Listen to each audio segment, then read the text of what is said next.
Moving on, though, Dave. One team that you mentioned already, the Los Angeles Lakers. So this is a team. This is what they added. Like you said it, Dave. Like this team won the finals. Might have gotten better roster-wise. It's actually better.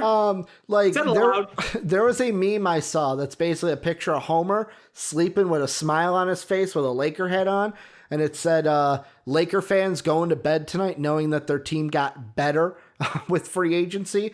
Here's the moves that they've made so far. So Dennis Schroeder, they bring him in via a trade before free agency even opens, before the draft.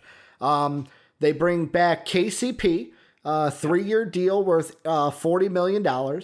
They bring in Marc Gasol to a 2-year deal. Montrezl Harrell to a 2-year deal worth $19 million. And then Wesley Matthews from the Bucks, 1-year deal, $3.6 million. Dave, have the Lakers made the moves to basically say they're going to repeat as champs and they're the favorite to be the champs? They are the favorites to be the champs. They made the right moves. I would love to see them go get Derrick Rose still. That's just for my own heart, though. I want him to get a ring. Do the Pistons want to give him up, though? Because I've heard Soapy say that he doesn't want to, he's fine being in Detroit. I think it's at some point he's going to go for it. He still thinks he's got a lot in the tank, though. So let's not rush him. He's our man. He's our guy. But as far as Lakers are concerned, I still think their guard depth. Obviously, Avery Bradley needs to play this season. Will he? Don't know. I'm hoping yes. But yeah, like Alex Caruso, this is the step forward year.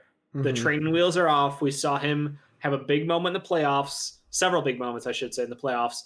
No Rajon Rondo to turn your back to now. So it's just down to him off the bench unit. Love to see him playing. Oh, Avery Bradley is a member of the Heat, Dave. He is no longer on the team. I forgot that. No. Just throw things out there for people. Dave had a lot to do this weekend with manual labor.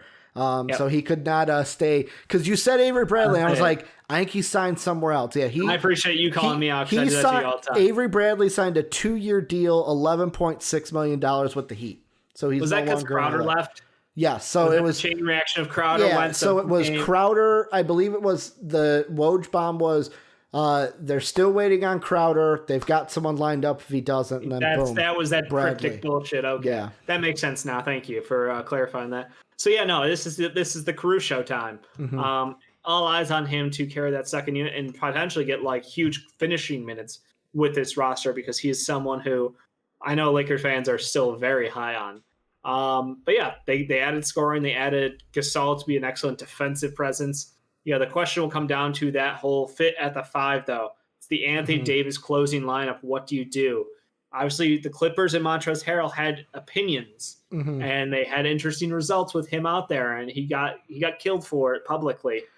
His lack of defense and being abused in the post. Apparently, Clipper players were stunned when they heard Harrell was going to the Lakers. Shocked them. Yeah. They didn't know. Yeah, Trez Pat was like, "The fuck." Yeah, like are you fucking kidding me right now? Like, kind of a moment. So no, it was a shock that Trez crossed town or cross the locker room, lines. Crossed enemy lines. But yeah, no, we'll have to see what happens. We'll have to see what happens as far as Gasol because I want him to be the guy who's going to close out with them. Because he's no matter what his age is, he's still just a great defender. Yeah, he's fantastic down there in the post. I think he's one of the smartest guys, and he can move the ball. Like he can be a point on the offense where the ball can move through, which is so unique and gives them yet another facet to that offense that they've been able to just. We're gonna keep on building on, Yeah. So to me, you mentioned the guard position, and the one guy that I am putting on Laker watch, Richard Jefferson also puts him on Laker watch because my whole thing is once Batum was waived by the Hornets, I was right away in the Discord. I'm like, he's going somewhere to get a ring. And I was like, could probably go to LA. Like, and even Richard Jefferson yesterday tweeted out, what time does Nicholas Batum's flight land in LA? Cause like, that's another interesting thing though. Like with Batum is if I'm Batum, maybe I don't sign before the season. Maybe I wait until like he's a guy that I know they're extending. Yeah, so he's going to be $3 million for the next 3 years. $9 million total. 3 years. Yeah, so it'll be $3 million each year.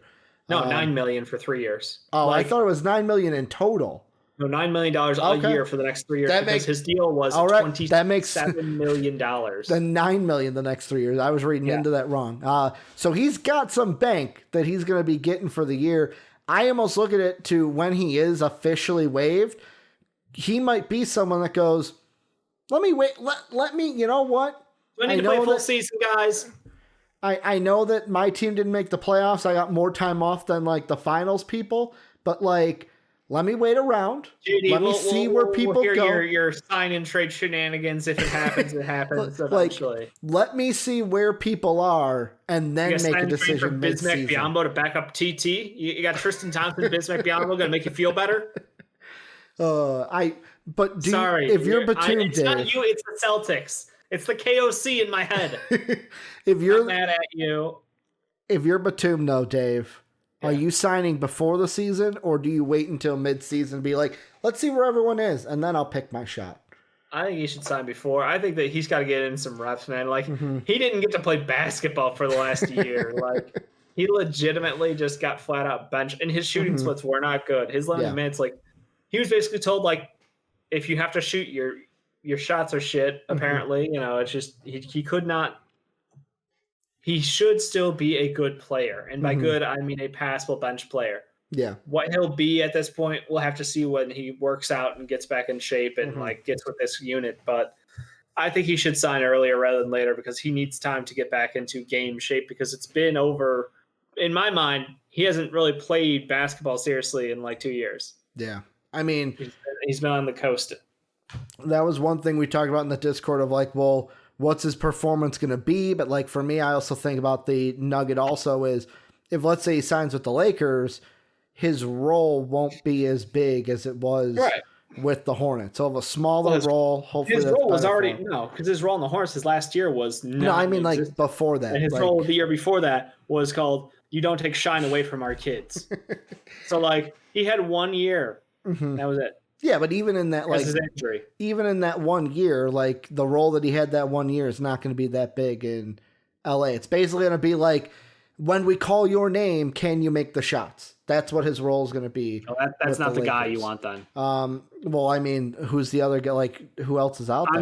I'm just saying that. Like, that's the thing. Like, I feel like he's been a knockdown shooter for a bit. Like his 2018 season again, he shot 38%, which was okay from three, but like.